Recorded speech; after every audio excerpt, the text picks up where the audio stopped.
சங்கைக்கும் மரியாதைக்கும் உரிய அல்லாஹுடைய நல்லடியார்களே, பெரியவர்களே,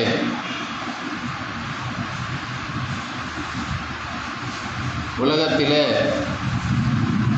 மனிதன் பல்வேறு வகையான சோதனைகளை, பிரச்சனைகளை எதிர்கொள்கிறான். சில பேர்கள் அதை எதிர்நீச்சல் போட்டு வெற்றி பெறுகிறார்கள். சில பேர்கள் ஒரு ஆபத்தான முடிவுகளை எடுத்து விடுகிறார்கள். தன்னுடைய உயிரை மாய்த்து கொள்கிறார்கள்.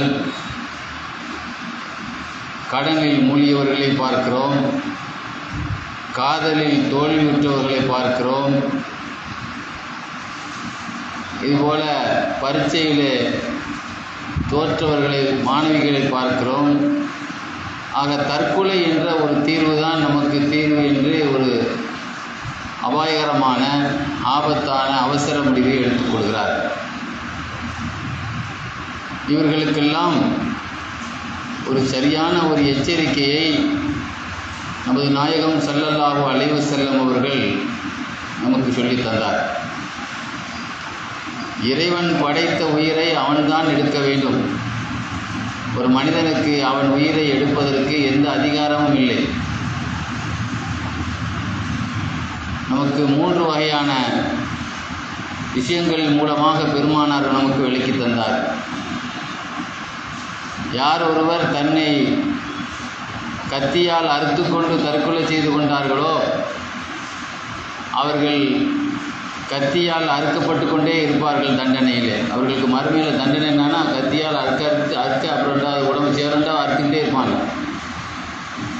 அதுபோல் யார் மலையிலிருந்து கீழே விழுந்து தற்கொலை செய்கிறார்களோ அவர்களுக்கு அதே போல மலையிலிருந்து கீழே விழக்கூடிய ஒரு நிலையை அல்லாஹ் தண்டனையாக கொடுத்து கொண்டே இருப்பார். யார் ஒருவர் விஷத்தை குடித்து தற்கொலை செய்து கொள்கிறார்களோ அவர்களுக்கு விஷம் கொடுக்கப்பட்டு கொண்டே இருக்கும்.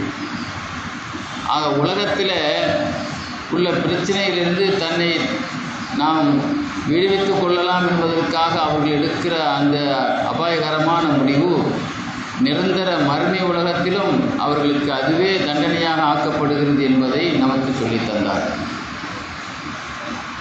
இன்று பார்க்கிறோம், நேற்று ஒருவர் பேசுகிறார் அந்த விவாத அரங்கில், நீட் தேர்வு மூலமாக இதுவரைக்கும் இந்தியாவிலே 5 லட்சம் மாணவிகள் தற்கொலை செய்திருக்கிறார். 5 லட்சம் மாணவிகள் நீட்டு தேர்வு.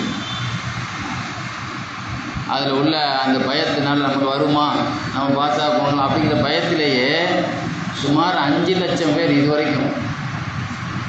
அதே மாதிரி நீங்கள் பார்த்தீங்கன்னா இந்த விவசாய பிரச்சனை, விவசாயிகள் போராட்டம் டெல்லியிலே நடந்தது, உங்களுக்கெல்லாம் தெரியும். போன ஆட்சியில் விவசாயிகள்லாம் சேர்ந்து டெல்லியிலேயே மாதக்கணக்கு போராட்டம் பண்ணாங்க. அதெல்லாம் சேர்த்து மொத்தமாக அப்பவுமே ஒரு கணக்கு போட்டிருந்தாங்க, ஒரு 500 பேர் அது வரைக்கும் தற்கொலை பண்ணியிருக்காங்க. அந்த விளைச்சல் இல்லாமல் அதுக்குண்டான அந்த மானியங்கள் ஒழுங்காக அரசாங்கம் கொடுக்காம, இடையில ஒரு புயல் வந்ததில்லவா, அதில் நிறைய பேர்கள் கடன் வாங்கி என்ன செய்வாங்க, தன்னுடைய பத்திரத்தை அரசாங்கத்தில் வச்சு நிறைய பேர் விவசாய கடன் வாங்கியிருப்பாங்க அல்லவா. ஆக நம்முடைய நிலைமை மோசம்தான் சொல்லி அது வரைக்கும் அந்த வருஷமே மொத்தம் 500 பேர் விவசாயிகள் தற்கொலை செய்திருந்தார்கள் என்று போட்டிருந்தாங்க. இப்போ நீங்கள் பார்த்தீங்கன்னா பேப்பரில் தினந்தோறும் ஏதோ ஒரு செய்தி, குடும்பத்தோடு தற்கொலை அப்படின்னு போட்டிருப்பான். பிள்ளைகளுக்கெல்லாம் விஷத்தை கொடுத்து அல்லது எல்லோரும் குடும்பத்தோடு கிணத்துல விழுந்து தற்கொலை அப்படின்னு போட்டிருப்பான். இது மாதிரி பார்க்கிற பொழுது ஆக துடிக்க சில பேர்கள் நெருப்பை பற்ற வைத்துக் கொள்கிறார்கள். அந்த நெருப்பை பற்ற வச்ச உடனே அதனுடைய தன் உடம்புல உயிரோடு, இன்னைக்கு இந்துக்கள் ஒரு புணத்தை எரிக்கிறாங்கன்னா புணத்தை தான் எரிக்கிறாங்க, அவங்களுக்கு எரிகிறது அவங்களுக்கு தெரியாது. உயிரோடு நெருப்பை மண்ணெண்ணெயை ஊற்றி குலுக்கி தீ வைத்துக் கொள்ளவர்கள் அதுக்கு பிறகு அதிலிருந்து என்ன செய்ய முடியாது, ஏன்டா அதிலேருந்து வத்த வச்சேன்னு சொல்லி அப்போ தான் நினைப்பாங்க. ஆனால் அதிலிருந்து அவங்க என்ன செய்ய முடியாது, மீளவே முடியாது. ஒரு நாள் நபிகள் நாயகம் ஸல்லல்லாஹு அலைஹி வஸல்லம் அவர்களிடத்தில் ஒரு மனிதர் சொன்னார், இன்ன வீட்டில் ஒரு மனிதர் இறந்து விட்டார் அப்படின்னு சொல்லி ரசூல்லாட்ட வந்து சொன்னாங்க. அப்போ உடனே சொன்னாங்க ரசூல்லா, அவர் இறக்கவில்லை, அவர் மரணிக்கவில்லை அப்படின்னு சொன்னாங்க. உடனே அவர் போய் பார்த்தார். நம்மளோட பார்த்துட்டு ஜனாசாவை பார்த்துட்டு தானே வந்து நம்ம ரசூல்லாட்டே சொல்கிறோம், ஆனால் ரசூல்லா இறக்கலைன்னு சொல்கிறாங்களே அப்படின்னு. ரெண்டாவது போய் பார்த்துட்டு வந்து சொல்கிறார், ரசூல்லா அந்த ஆள் இறந்துட்டார். இல்லை அவர் இறக்கலை அப்படின்னு சொன்னாங்க. திரும்ப போய் ரசூல்லா அந்த வீட்டில் போய் பார்க்குறாரு. ரசூல்லா இறக்கலைங்கிறாங்களே, நம்ம இறந்த ஆளை தானே போய் பார்த்துட்டு போய் சொல்கிறோம். எதாவது போய் பார்க்குறாங்க. அப்பவும் அவர் மையத்தாக தான் இருக்கார். நாயகமே அவர் உபாத்தாயி நான் ஜனாசாவில் பார்த்துட்டு வந்துருக்கேன். இல்லைப்பா அவர் இறக்கலப்பா, அவர் தற்கொலை பண்ணிட்டார்ப்பான்னு போய் விசாரித்து பார்த்தா அப்படி மனைவி சொன்னால் அவர் இயற்கையாக இறக்கலை. அவர் ரசூல்லாட்ட அந்த செய்தியை தான் சொல்லப்பட்டது. ரசூல்லா பார்க்கல, அந்த வீட்டுக்கு போகலை. ஒரு ஆளுடைய மரண செய்தி சொல்லப்பட்ட பொழுது அவர் இயற்கையாக மரணிக்கலை அப்படிங்கிறது தான் அவர் இறக்கலைன்னாங்க. கடைசியில் நான் தொழு வைக்க மாட்டேன்னாங்க. யாருக்கு? தற்கொலை செய்த அவருக்கு நான் தொழு வைக்க மாட்டேன்னு நினச்சிதாங்க சல்லால். பாருங்கள், இந்த மாதிரி ரசூல்லா நமக்கு எவ்வளோ கண்டனங்களை என்ன செய்திருக்கிறாங்க, தெரிவிச்சிருக்கிறாங்க.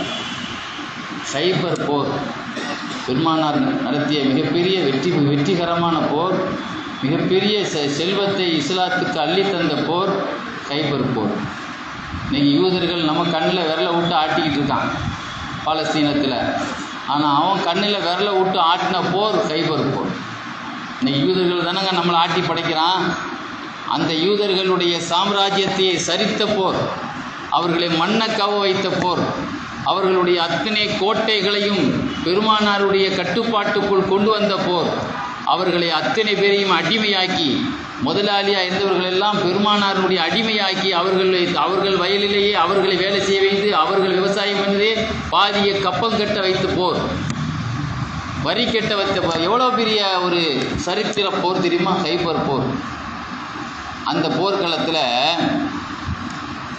போருங்கிறது எப்படின்னு சொன்னால் அது ஒரு இது மாதிரி ஒரு டைமில் ஆரம்பிக்கப்படும், நைட்டில் நடக்காது. அது ஒரு மாலை ஆனவனும் அந்த போர் ஒத்தி வச்சுருவாங்க. மறுநாள் தான் அது என்ன செய்யும், தொடரும். இருட்டில் நடக்காது. அவங்கவுங்க மாலையில் அவங்க டென்ட்டுக்கு போயிடுவாங்க. அப்படி போர்க்களத்தில் போர் நடந்து கொண்டு இருக்கிறது. போர் நடந்து கொண்டு இருக்கும் பொழுது ஒரு மனிதர் பயங்கரமாக முஸ்லீம்களுடைய தரப்பில் பயங்கரமான முறையில் என்ன செய்கிறாரு, தாக்குதல் தொடுக்கிறாரு. அவர் யாரையும் விட்டு வைக்கல, எல்லாத்தையும் அதிரடியான ஒரு எதிர் கொள்கிறார், வெட்டி வீழ்த்துறார். சஹாபாக்களே அவருடைய அந்த வீர சாகச செயலை பார்த்து அப்படியே பிரமித்து போய் அந்த போர்க்களத்திலேயே அவர் தான் ஹீரோ மாதிரி ஆகிட்டார். அவர் பேச்சு தான் எல்லாத்தையும் பேசிக்கிட்டாங்க. என்ன மனுஷன் என்ன அடித்து நொறுக்கிறாரு. மாலை நேரம் அவர்கள் அவங்களுடைய கூடாரத்துக்கு வந்து திரும்பிய பொழுது இந்த பேச்சு ரசூலுல்லாவுடைய முன்னிலையிலும் பேசப்பட்டது. பலான மனிதரை இன்னைக்கு போர்க்களத்திலே அவர் பங்காற்றியது போல வேறு யாரும் இன்னைக்கு அவ்வளோ பெரிய பங்களிப்பை போர்க்களத்திலே கொடுக்கவில்லை. அவர் ஒரு அபார பங்களிப்பை அந்த மனிதர் கொடுத்தார் என்று அவரை பற்றி பேசும்போது ரசூலுல்லா சொன்னாங்க. அதை கேட்டுக்கிட்டு நீங்கள் யாரை பற்றி சொல்கிறீங்களோ அவர் இன்னஹு மினன்னார், அவர் நரகவாசின்னு சொன்னாங்க. யாரை பற்றி சொல்கிறாங்க? இஸ்லாத்துக்காக எத்தனையோ எதிரிகளை வெட்டி வீழ்த்தி தன் உயிரை பணைய வச்சு அதிரடி தாக்குதல் தொடுத்துற அந்த மாவீரனை பற்றி ஆச்சரியத்தோடு பேசிய பொழுது பெருமானார் காதில் வாங்கிட்டு என்ன சொல்கிறாங்க? அவர் நரகத்தில் இருப்பார். என்றைக்குமே நாம் ஒரு வெளிரங்க தோற்றத்தை பார்த்து எப்பவுமே ஏமாந்துடுவோம். ஒருத்தன் பாருங்கள், பேச்சு நல்லா இருக்கும், நல்ல பேச்சு நம்மளை ஏமாற்றிட்டு போயிடுவோம். உள்ரங்கங்கிறது நமக்கு தெரியாது. எல்லா விஷயத்துலையும் இருக்குது. வெளித்தோற்றத்தில் நடிச்சுக்கிட்டு அகத்தோற்றத்தில் மாற்றங்கிறது எல்லா தொழிலையும் இருக்குது. மாறிய பேசியே மைக்கிறோம். பொம்பளைன்னு இருக்கா, ஆம்பளைன்னு இருக்கா. இப்போ அவன் பேச்சில் பார்த்தா தேண்டவா வடியுது அப்படின்னு சொல்லுவான், பதிலீங்களா? அந்த மாதிரி. அப்புறம் ரசூலுல்லா இப்படி சொன்னது சஹாபாக்களுக்கு ஒரு லேசாக ஒரு டவுட். ரசூலுல்லாவுடைய சொல்லில் சஹாபாக்களுக்கு எப்பவுமே சந்தேகம் வராது. என்ன ரசூலுல்லா இப்படி சொல்கிறாங்க, சம்மந்தமே இல்லாமல் சொல்கிறாங்க நரகவாசின்ட்டு. அவர் எவ்வளோ பெரிய வீர செயலை அவர் புரிஞ்சிருக்கிறாரு, அவரை போய் இப்படி சொல்கிறாங்களே. சரி, ரசூலுல்லா சொன்னால் அது பொய்யாகாதுங்கிறது சஹாபாக்களுக்கு ஒரு அபார நம்பிக்கையும் கூட. ஆனாலும் இந்த வார்த்தையை சஹாபாக்களுக்கு ஜீரணிக்க முடியல. இவர் இவ்வளோ பெரிய சாதனைக்கு மன்னரைப்பா ரசூலுல்லா நரகவாசிங்கிறாங்களே. அப்படின்னு சொல்லிட்டு ஒரு நபித்தோழர் சொல்கிறாரு. நான் அதுக்கு பிறகு அவரை ஃபாலோ பண்ண ஆரம்பித்தேன். ரசூலுல்லாஹ் நரகவாசின்னு சொன்னால் ஏதாவது ஒரு நரகவாசிக்கு உண்டான அடையாளம் இவர்கிட்ட இருக்கிறாங்கிறத நான் பார்க்குறதுக்காக அவர் எப்படியெல்லாம் போர் செய்தாரோ அப்படி ஃபாலோ பண்ணிக்கிட்டே இருந்தேன். அப்படியே போர் நடந்துக்கிட்டே இருந்துச்சு. அடுத்த கட்ட போரில் அவர் என்ன செய்தார், கடைசி நேரத்தில் அவருக்கு ஒரு சின்ன காயம்தான் ஏற்பட்டது. அந்த காயம் ஏற்பட்ட உடனே அவர் என்ன செய்தார், பொதுவாக ஒரு மாவீரனுக்கு ஒரு லேசாக ஒரு அடி வந்தால் கூட அவனுக்கு என்ன செய்யணும் தாங்க மாட்டான். நம்ம 4 பேர் தப்பாக நினைப்பாங்களே அப்படின்னு பார்ப்பான். போர்க்களத்தில் அடின்னா எல்லாம் மாறி மாறி அடி விழுதானே செய்யும். ஆனால் பெருமைக்குரியவன் என்ன செய்வான்னா 4 பேர் ஒரு மாதிரியாக பார்க்க நம்மள்ட்ட மேலே அடி வந்துட்டேன் அப்படின்னு ஒரு சின்ன காயத்துக்காக வாழை நட்ட குத்தில் பூமியில் நட்டி வச்சு தன்னுடைய நெஞ்சை அதில் அடி அழுத்தி தற்கொலை பண்ணிட்டார். யார்? ரசூலுல்லாஹ் சொன்னாங்கல்ல நரகவாசின்னு. இதை பார்த்துட்டு தான் சஹாபாக்கள் ஓடோடி வந்து ரசூலுல்லாஹ்ட்ட சொன்னாங்க, யார் ரசூலுல்லாஹ், நீங்கள் சொன்னது அல்லாஹ் உங்கள் சொல்ல உண்மையாக்கிட்டான். அந்த ஆள் இந்த மாதிரி தற்கொலை பண்ணி இறந்துட்டார். இந்த காயம் ஏற்பட்ட உடனே தன்னுடைய ஈட்டியை என்ன செய்தார், பூமியில் நட்டி வச்சு அப்படியே தன்னுடைய நெஞ்சு அதில் குத்தி அழுத்தி இறந்துட்டார். அப்படிதான் ரசூலுல்லாஹ் சொன்னாங்க, பிலால் எல்லாருக்கும் போய் ஒரு செய்தியை அலௌன்ஸ் பண்ணிட்டு வாங்க. எல்லாத்துக்கும் என்ன செய்யுங்க, நான் ஒரு செய்தி சொல்கிறேன், அதை அப்படியே எல்லாத்துக்கும் அந்த மெசேஜை நீங்கள் கொடுத்துட்டு வாங்க. இன்னல்லாஹ யுஅய்யிது பிர்ரஜுலில் ஃபாஜிர். அல்லாஹ் இந்த மார்க்கத்தை ஒரு கெட்டவனை கொண்டு கூட பலப்படுத்துவான். அவர் கெட்டவனாக இருந்தால் கூட அவரை வச்சு எத்தனை எதிரிகள் வீழ்த்தப்பட்டாங்களா இல்லையா? எத்தனையோ அல்லாஹ் தஆலா இந்த தீனுக்கு கெட்டவனை வச்சு கூட என்ன செய்வான், சில பலத்தை அல்லாஹ் ஏற்படுத்துவான். அதில் ஒரு செய்தி தான் இது. இதே மாதிரி நீங்கள் பார்த்தீங்கன்னு சொன்னால் உஹது போர்க்களத்தில் குசுமான் அப்படின்னு ஒரு ஆள், அவர் பேர் என்னது, குசுமான். அப்படி இதே சேம் செய்தி தான், ஆனால் நிகழ்ச்சி வேறு, அங்கே வேறு மாதிரி நடந்தது. அவர் என்ன செய்தார், இது மாதிரி ஒரு போர்க்களத்தில் பயங்கரமான முறையில் என்ன செய்தார், வெட்டி வீழ்த்தினார் எல்லாத்தையும் எதிரிய. அவரை பற்றி பெருமையாக சஹாபாக்கள் பேசிக்கிட்டாங்க. ஏன்னா அவர் நரகவாசின்னு ரசூலுல்லாஹ் சொன்னார். அவர்கிட்ட போய் கேட்கப்பட்டது, இவ்வளோ பயங்கரமான முறையில் நீங்கள் வந்து இது பண்ணுறீங்கள, எதனால் இவ்வளோ வேகத்தை காட்டினீங்கன்னு. அதாவது எனக்கு முகம்மது மீது உள்ள பக்தியிலலாம் நான் போர் செய்யலை. அவர் என்ன சொன்னார், முகம்மது மீது உடைய பக்தியிலலாம் நான் போர் செய்யலை. என் குடும்பத்துக்காரன் அதில் நிறைய பேர் அந்த உஹது போரில் இருக்கான். என் குடும்ப பலம் என்னன்னு காட்டுறதுக்காக தான் நான் இறங்குவேன். என்ன சொன்னார் அவர், நான் ஈமான்தாரியோ ரசூலுல்லாஹ்வுடைய பக்தனோ அல்ல, இஸ்லாத்தின் மீது உள்ள ஈர்ப்புனால எல்லாம் நான் இவ்வளோ பயங்கரமாக போர் செய்யலை. என் குடும்பத்துக்காரங்க இதில் நீங்கள் பார்த்தீங்கன்னா உஹது போர்க்களத்தில் இந்த குடும்பத்தில் எத்தனை பேர் இருந்தாங்க, இந்த குடும்பத்தில் எத்தனை பேர் இருந்தாங்க. இன்றைக்கி நம்ம குடும்பத்தை நீங்கள் அரபிகள்னா குடும்பத்தை பற்றி தெரிஞ்சவங்க அரபிகள் மாதிரி யாரும் கிடையாது. இன்றைக்கி நம்ம அதில் இண்டஸ்ட்ரியே காட்டுறது கிடையாது. நம்ம குடும்பம் யார், நம்ம எந்த பரம்பரையில் வந்திருக்கோம், அந்த லிஸ்ட்டே நம்மகிட்ட கிடையாது. ஒன்றே ஒன்று வச்சுருக்கோம், நமக்கு எவன் பத்திரம் வச்சுருக்கான்னு பார்க்கணும். அந்த பத்திரத்துக்கு மேலே அந்த அப்பா யார், அவர் ஏதாவது பத்திரம் வச்சுருக்காரான்னு பார்க்குறோம், அவர் பேரில் ஏதாவது சொத்து இருக்கான்னு பார்க்குறது. இதுதான் தேடுறோமே தவிர சொத்தை தேடுற நாம் எந்த உறவை சார்ந்தவங்க, நம்முடைய பாரம்பரியம் யார், அந்த பாரம்பரியத்தை பற்றி அபூபக்கர் சித்திக் நாயகத்துக்கு அவ்வளோ ஒரு ஞானம் இருந்தது. அரபு குலத்தில் யார் யார் எந்த குடும்பத்தில் வந்தவங்கன்னு அவங்களுக்கு தெரியும். இன்றைக்கி பாருங்கள், கல்யாண பத்திரிகையில் மட்டும்தான் போட இன்னாருடைய பேரன் இன்னாருடைய போடுற இல்லை, அவர் என்ன குடும்பம் அப்படின்னு போடுறமா இல்லையா? அவன் பாருங்கள், அதெல்லாம் இன்றைக்கி அந்த காயில் படத்தை ஓரளவுக்கு ஃபாலோ பண்ணுறாங்க. அதனால தான் அங்கே வந்து அபூபக்கர் சித்திக் ரலியல்லாஹுடைய பரம்பரை சார்ந்தவங்களாம் அங்கே இருக்காங்க அந்த ஊரில். ஆக அந்த குடும்ப பாரம்பரியங்கிறது அந்த பிரியம். இன்றைக்கி தன்னுடைய குடும்பத்தினுடைய பேரை சொல்லி கூப்பிட்றதுல சில பேர் ரொம்ப பிரியம். அந்த சபையில் அழைக்கும் போது கூட இன்னாருடைய குடும்பத்தை சார்ந்த அப்படின்னு சொல்லும்போது நமக்கு ஒரு சட்டையை தூக்கி விட்ட மாதிரி இருக்குல்ல. நம்ம ஒரு அனாதையாக இருந்தால் அப்படி சொல்லுவோமா? ஒரு அனாதை இருந்தால் அவருக்கு குடும்பம் இருக்குமா? அது யாருமே இருக்க மாட்டாங்க.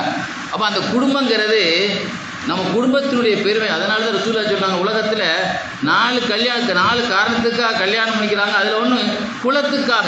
ஒரு ஃபேமஸான குடும்பமாக இருந்தால் நமக்கு அதில் அவர் ஆற்காடு நவாப்பு குடும்பத்தில் சார்ந்தவர் அப்படி சொன்னால் வைங்க, ஒரு பேச்சுக்கு இவர் வந்து இவர் ராஜாக்கள் வாழ்ந்த இது அவர் குடும்பத்தில் சேர்ந்தவன் அப்படின்னு சொல்கிறாங்களா இல்லையா? மன்னர் பரம்பரையை சார்ந்தவங்க.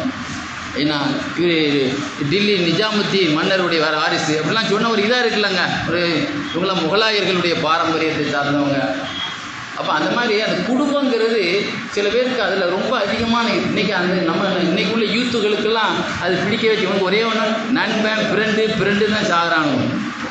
தன்னுடைய குடும்பம் என்ன சில ஒரு அதிசயம் சொன்னாங்க, கியாமத்து நாளுடைய அடையாளத்தில் என்னென்னா குடும்பத்தை புறக்கணிச்சிருவான், நட்பை கையில் தூக்கிடுவான். இன்றைக்கி பாருங்கள், ஒரு கல்யாண வீட்டுக்கு எத்தனை பேர் வருவான், எனக்கு 100 பேர் ஃப்ரெண்டு வருவாங்க, சோறு போடுங்கிறான் இவன். இந்த 100 பேர் கூட ஒருத்தர் கூட தான் சுற்றி இருப்பான் இவன். அப்போ பாருங்க, சொந்தத்தை விட்டுட்டான், சொந்தத்தை புறக்கணிக்கப்படும் நட்பு. இன்னைக்கு பாருங்க, ஒரு பொம்பளை பிள்ளை கல்யாணம்னா எத்தனையோ காலேஜில் உள்ள அவ்வளோ பேருக்கு தனி சாப்பாடு நடக்குதுங்க. சொந்தக்காரங்க சில பேர் கூப்பிட்டு இன்னைக்கு கூப்பிடவே இல்லாமா பார்த்துருக்கீங்களா?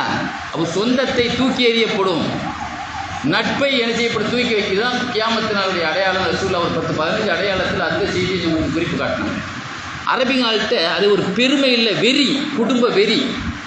ரசூல் ஸல்லல்லாஹு அலைஹி வஸல்லம் வந்து அவங்களை ஏற்றுக்கொள்ளாட்டாலும், நபியை ஏற்றுக்கொள்ளாட்டாலும், அவங்கள யாராவது கை வச்சிட்டாங்கன்னா குறைஷிகள் விட மாட்டாங்க. எங்களுக்குள்ள 1000 பிரச்சனைக்கு குறைஷி அவர் எங்கள் குடும்பத்தில் உள்ள ஆள் ஒன்று விடுவோம் அப்படின்பா. அந்த அளவுக்கு ரசூல்லா மீது குறைஷிகளுடைய ஆதரவு இருக்குது. குறைஷி குலம் தானே ரசூல்லா. இன்றைக்கி மக்கமா நகரில் குறைஷி குலம் தான் இன்றைக்கி குடும்பத்திலே சிறந்த குடும்பம் குறைஷி குடும்பம் சொன்னாங்க. சொல்லியேன் அது ரசூல்லாவுக்கு பிறந்த குடும்பம் இல்லவா அது? அந்த குறைஷிகளில் களிமா சொல்லாட்டாலும் கூட, கட்சி வேறையாக இருந்தால் கூட அவர்களுக்கு குலம் ஒன்று தானே. அதனால் ரசூலுல்லாஹ் மீது எல்லா குறைஷிகளுடைய சப்போர்ட் இருந்தது. ஒரு சில அபுஜெஹல் மாதிரி ஒரு சில ஷைத்தான்கள் சேட்டை பண்ணிட்டு இருந்தாலும் குறைஷிகள்ங்கிற அந்த குடும்பம் ரசூலுல்லாஹ்வுக்கு பேக்ரவுண்டில் பல இருக்கத்தான் செய்யுது. ரசூலுல்லாஹ் யாரும் அவ்வளோ சீக்கிரத்தில் அவங்க விட்டு கொடுக்க மாட்டாங்க. இன்றைக்கி என்ன பாருங்கள், சொந்த பந்தத்தில் நிறைய பேர் கல்யாணத்துக்கு குறைய மாட்டான், பகையாக இருப்பான். அவங்க சொந்த நல்லதாக கெட்டதாலும் சொந்தக்காரங்க தான், அவங்க எல்லாமே எதுவுமே பண்ண மாட்டாங்க.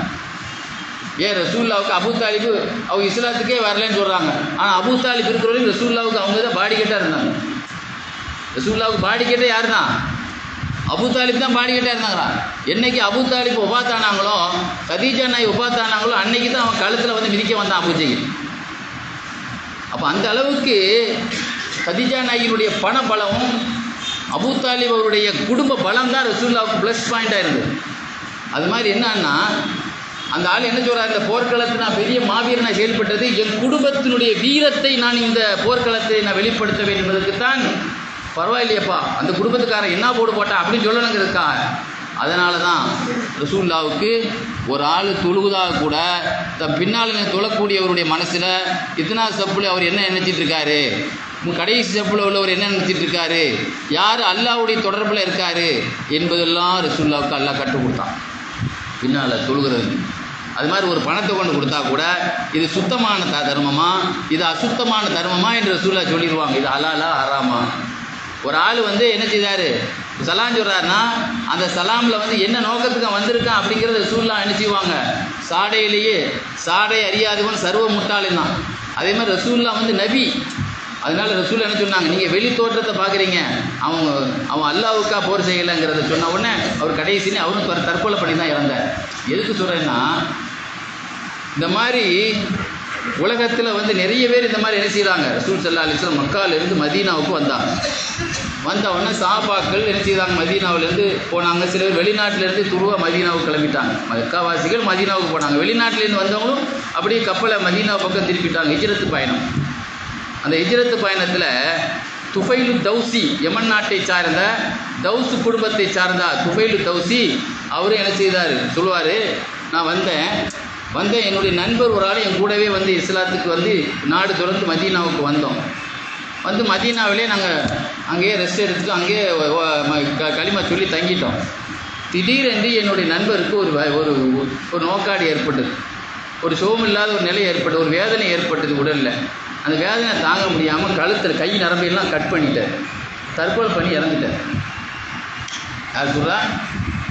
துஃபைலு தௌசி ரலியல்லாஹு அன்ஹு. முஸ்லீம் ஷரீஃபில் தான் அந்த ஹதீஸ் வருது. அப்புறம் ரசூல் ஸல்லல்லாஹு அலைஹி வஸல்லம் வந்து அவர் என்ன செய்தார், கை நரம்பை அறுத்துக்கிட்டாரு, அவர் இறந்துட்டார். ஒரு நாள் நானே எத்தனையோ செய்தி பத்திரிக்கையில் பார்த்துருக்கேன், வைத்த வலி என்ன தாங்க முடியாமல் ஒரு மனிதர் குறித்து இறந்து விட்டார் போட்டிருந்தாங்க பேப்பர். அது நிறைய பேர் இந்த புருஷன் பஞ்சாயத்து தகராறில் ஃபுல்லாக தற்கொலை தான் நடக்குது. புருஷன் பஞ்சாயத்து தகராறில் பாருங்கள், முன்னாடிலாம் கடன் பிரச்சனை தான் எல்லோரும் தூக்கில் தொங்குவாங்க. இப்போ சாதாரணமாகவே என்னது, இந்த புருஷன் பஞ்சாதியுடைய பிரச்சனையிலேயே அதிலும் குறிப்பாக காதல் திருமண விஷயத்தில் வந்து இந்த தன்னுடைய குலம் இந்த மாதிரி இருக்கும்போது நம்ம வீட்டில் ஏற்றுக்கிற மாட்டாங்க, நம்ம கல்யாணத்தில் தான் ஒன்று சேரல, சாவுலியாவது ஒன்று சேர்ந்துருவோம்னு சொல்லி என்ன செய்கிறாங்க, மேக்சிமம் இந்த காலேஜ் பிள்ளைங்க, காலேஜ் படிக்கிறவங்க, பெற்றோர்கள் திருமணத்தை புறக்கணிக்கிறவங்க தான் என்ன செய்கிறாங்க, இந்த மாதிரியெல்லாம் நடக்குது. அல்லாஹ் காப்பாற்று. ஆக எதுக்கு சொல்கிறோம்னா, அந்த துஃபைல் தௌசி ரலியல்லாஹு சொல்கிறாங்க, அவர் கையை அறுத்துக்கிட்டாரு, அவர் இறந்து போயிட்டார். ஆக தற்கொலை தான் அவருடைய மரணமாக இருந்தது. ஆனால் அவரை கனவுல பார்க்கும்பொழுது சொர்க்கத்தில் இருந்தார். ஆனால் ரசூலுல்லாஹ் என்ன சொன்னாங்க, தற்கொலை செய்து இறந்தால் அவருடைய மறுமை வாழ்வையும் தற்கொலையாகத்தான் தண்டனைன்னு சொன்னாங்க. ஆனால் நான் பார்க்குறேன் அவர் நல்ல கோலத்தில் இருக்கிறார். ஆனால் அவர் கையில் மட்டும் ஒரு பெரிய கெட்டு போட்டு, எந்த கையை அறுத்தி அவர் தற்கொலை செய்து கொண்டாரோ அந்த கை மட்டுமே ஒரு பெரிய கெட்டு, ஆப்ரேஷன் பண்ணால் ஒரு கெட்டு போட்டிருக்குங்களா, அது மாதிரி மாவு கெட்டு போட்டுருக்கு. அப்போ நான் கேட்டேன், ஏங்க நீங்கள் உங்கள் இறப்பே முடிவு மோசமாக இருந்தது, எப்படி இவ்வளோ அழகான தோற்றத்தில் காட்சியளிக்கிறீங்கன்னு. அப்போ அவர் சொன்னார், அல்லாஹ் என்னை மன்னிச்சுட்டான். நான் ரசூலுல்லாவுக்கு பின்னால் எங்கள் ஊரை நாடகம் திறந்து வந்ததுனால, அந்த ஹிஜ்ரத்து பயணம் செய்து வந்ததுனால, சொந்த ஊரை விட்டுட்டு ரசூலுல்லாவுக்கு வந்ததுனால எல்லாம் அல்லாஹ் என்னை மன்னிச்சுட்டான். ஆனால் கையில் என்ன கெட்டுன்னு கேட்டேன், அதை மட்டும் நீனே அழிச்சிக்கிட்டது, அதை நான் சரி பண்ண மாட்டேன்ட்டான். அல்ல என்ன சொன்னால், இந்த கையை வந்து நீனே அறுத்துக்கிட்டது, அதை மட்டும் நான் சரி பண்ண மாட்டேன்னு சொல்லி அல்ல என்ன செய்யிட்டான், என்கிட்ட சொல்லிட்டான்னு சொல்லி என் நண்பரை பற்றி இப்படி ஒரு செய்தியை நான் கனவுல பார்த்தேன். நாயகமே, அவர் கையும் அந்த செய்தி ரசூலுல்லாஹ் சொன்னவொடனே அந்த கையும் சரியாகிறதுக்கு என் நண்பருக்காக நம்ம எவ்வளோ இது பண்ணுவோம். இன்றைக்கி நண்பர்களை வச்சே நிறைய பேர் முன்னேறினவங்க எத்தனை பேர் இருக்கிறாங்க. சொந்தக்காரனை விட இன்றைக்கி நண்பர்கள் எவ்வளோ உதவி ஒத்தாசை செய்கிறாங்களா இல்லையா. அந்த மாதிரி அந்த கையை சரியாகிறதுக்கு நீங்கள் துவா செய்யுங்கன்னா, அல்லாஹும்ம ஃபிர் வல்யதை, அல்லா அவரை மன்னிச்சுட்டு அவர் கண்டு கையை நீ மன்னிச்சிருன்னு ரசூலுல்லாஹ் துவா செய்தார். அதெல்லாம் செய்ய மாட்டேன், ஜனாசா தற்கொலை பண்ணவங்களாம் தொழு வைக்க மாட்டேன்னு சொன்ன நாயகம் அப்படி சொல்லலை. அப்போ எதுக்குன்னா, அந்த ஹிஜ்ரத்துங்கிறது ஒரு பயணம். அந்த தியாகிகள் இருக்காங்கல்ல, அந்த தியாகிகளுக்கு நல்ல சில பரிசு கொடுக்குறான். எத்தனையோ தூக்குத்தண்டனை கைதிகளுக்கு திடீர்னு ரிலீஸ் பண்ணி விட்டுறானா நீங்கள் கவர்மெண்ட் நல்ல நடத்தின் காரணமாக. இப்போ அது மாதிரி அவங்களுக்கு ஒரு அதிர்ஷ்டம் கிடச்சி போச்சு. அதனால் மௌத்துங்கிறது அது இயற்கையாக வரணும். அல்லாட்ட நீங்கள் மூத்த கேட்காதீங்க நாங்கள் சொல்லி, அல்ல என்னை மூத்தாக்கிரு அப்படின்னு கேட்காதேன்னாங்க. அது கேட்குறதுக்கு உனக்கு என்ன ரைட் இருக்குது? ஏன் அப்படி கேட்காதேன்னா, திடீர்னு மௌத்து வந்துட்டு வச்சுக்கா, நீ எந்த நேரத்தில் என்ன சிந்தனையில் இறந்துருப்பேன்னு நினச்சிட்டு படுக்க, அந்த நேரத்தில் மௌத்து வந்துட்டா எப்படி இறந்தீர்களோ அப்படி இறக்க, எல்லா நேரத்துலையும் நம்ம ஞானியா அல்லா சிந்தனையிலே நினைச்சிட்டு இருக்கோம். அதனால் மூத்த கேட்காதீங்க. ஏன்னா அலிலானு அல்லாஹ் என்னை மூத்தாக்கிரு, இந்த நோயிலே என்னை மரணம் இருந்தால் என்னை மூத்தாக்கிருன்னு சொன்னாங்க. காலால் ஒரு மிதி மிதிச்சாங்க. அல்லாட்ட ஆரோக்கியத்துக்கு மூத்த கேட்கக்கூடாதுன்னு சொன்னாங்க. ஐஷா நாய் சொன்னாங்க, நான் மூத்தாகிறத வெறுக்கிறேன்னு சொன்னாங்க. மூத்தாகிறத யாருக்கு தான் மூத்து இருக்குது, எல்லாத்துக்கும் சாவை பிடிக்காது, வாழ தானங்க பிடிக்கும். ஆனாலும் அல்லாட்ட நீண்ட ஆயுள கேளுங்க. மனிதர்களில் சிறந்தவர் மந்தால உமுருகு வஹசுன் அமலுகு, அவருடைய ஆயுள் நீளமாக இருக்கும், அவர்களில் அமல் அணியவர். இன்றைக்கி பத்திரிக்கையில் ஒரு செய்தி பார்த்தேன், பெரிய பெரிய கதாநாயகன், நான் எல்லா செய்தியும் பார்ப்பேன், விளையாட்டு செய்தியிலேருந்து எல்லா நியூஸையும் பார்ப்பேன். எல்லாத்துக்கும் நம்ம ஒரு படிப்பினை இருக்குமா இல்லையா. அதில் போட்டிருந்தான், இந்த கதாநாயகன், இந்த வில்லன், இந்த குணச்சித்திரம், இவங்கெல்லாம் வந்து சின்ன வயசுலேயே போயிட்டாங்க. இவங்க கூட நடித்த கதாநாயகர்கள் எல்லாம் முதுமையைத்தான் இருந்தாங்க. ஆனால் இந்த இந்த இந்த இந்த நகைச்சுவை நடிகர், இந்த குணச்சி நடிகை, இவங்கெல்லாம் வந்து முதுமையை அடையாமல் 50-55 இறந்து போயிட்டான். இவங்க கூட ஹீரோவாக நடித்தவங்கலாம் 70-85 முதுமையில் இறந்து. இதெல்லாம் ஆண்டவனுடைய விதிங்கிறது அல்லாஹ் கொடுக்குறது. அல்லாஹ் தஆலா நமக்கு நீண்ட ஆயுளையும் நிறைந்த அமலோடு கழிக்கக்கூடிய பாக்கியத்தையும் அல்லாஹ் தந்திரு புரிவானாக. வாஹிர் தஅவானா அல்ஹம்துலில்லாஹி ரப்பில் ஆலமீன்.